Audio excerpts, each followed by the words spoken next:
Hi friends, எல்லாரும் நல்லா இருக்கிறீங்களா? அம்மானாக்கா இந்த உலகத்தில் ஒரு கடவுள் மாதிரி.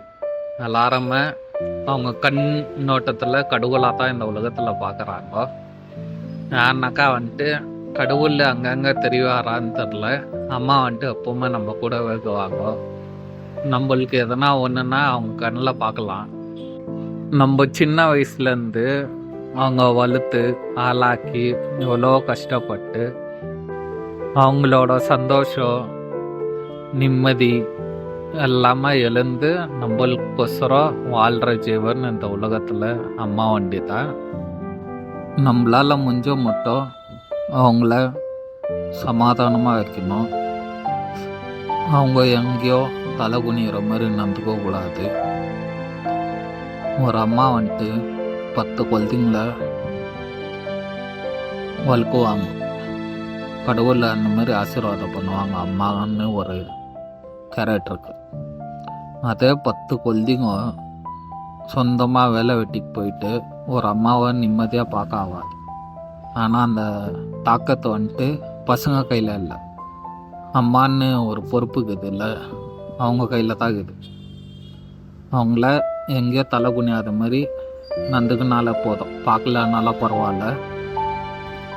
ஜஸ்ட்டு ஒரு வீடியோ பார்த்தேன்.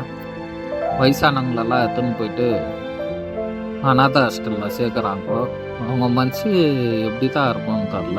சின்ன வயசுலேருந்து என்னென்னவோ பண்ணி நம்மளை பார்த்து 3 வேளை சாப்பிட்றது, ஒரு வேளை சாப்பிட்டு நம்மளை வளர்த்து அவங்க சந்தோஷம் என்னென்னாக்குது அதெல்லாம் எழுது. நம்மளுக்கு ஒரு பென்சில் வாங்கணுன்னாக்கா கூட அவங்க சந்தோஷத்தை எழுது என்னென்னவோ பண்ணி என்னென்னவோ வாங்கி தந்துட்டு அனுப்பி நம்மளை ஒரு ஆளாக ஆக்குறாங்க.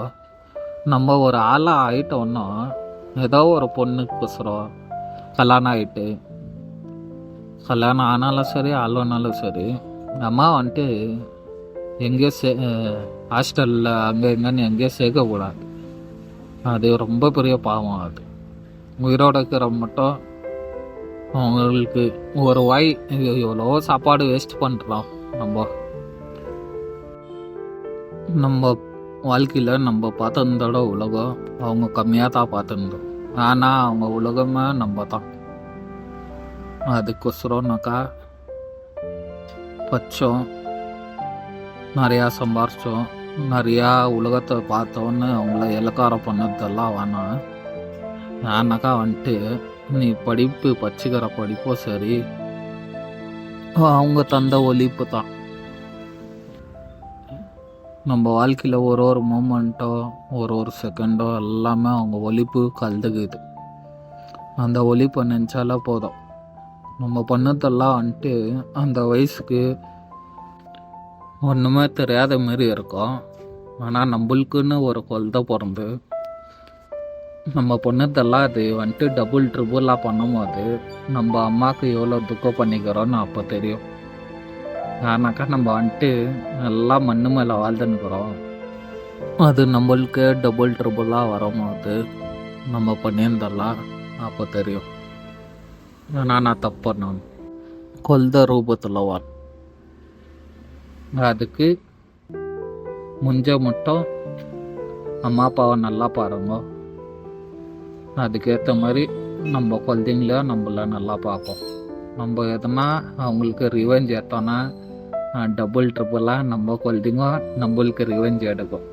ஏன்னா பேசினாலும் நாளைக்கு நீ அந்த இடத்துல அம்மா இடத்துல கீரைன்னு நினச்சிப்பார். ஆனால் நம்ம மனசு அடிக்கும் போது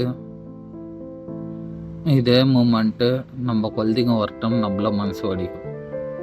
அப்போ நம்ம உணரும் போது அவங்க இல்லைனாக்கா ஒரு பலனும் இல்லை.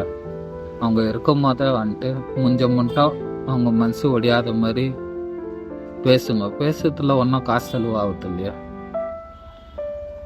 நல்லா பேசி நல்ல வார்த்தையை சொல்லி அவங்க எதெல்லாம் அவங்க அந்த வயசில் எழுதாங்களோ அது இந்த வயசில் நம்ம தரலாமா?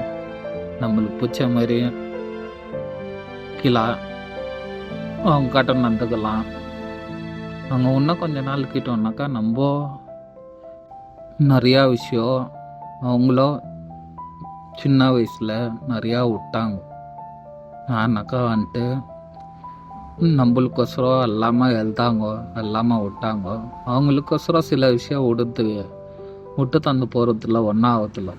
ஒரு ஃபேமிலினாக்கா எல்லாமே விட்டு தந்து போகணும். அப்போ தான் அந்த குடும்பம் கரெக்டான இடத்துல வாழும்.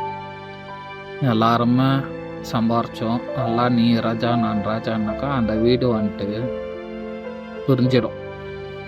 ஒரு அம்மாவோட அருமை வந்துட்டு அம்மாவோட ஸ்தானத்தில் இருக்கிறவங்களுக்கு ஒண்டி தான் தெரியும். அந்த ஸ்தானம் வந்துட்டு எல்லாருக்கும் கண்டிப்பாக வரும். அது வரும்போது மிஸ் பண்ணாத அதை காப்பாற்றிக்கணும்.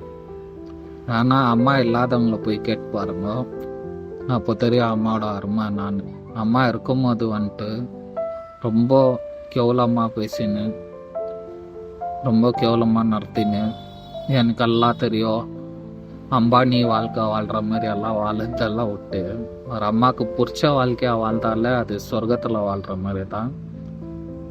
இந்த ஸ்டோரி பிடிக்கும்னு நினைக்கிறேன். ஆனால் அம்மாவை லவ் பண்ணுற எல்லாருக்கும் பிடிக்கும். நன்றி. Love you.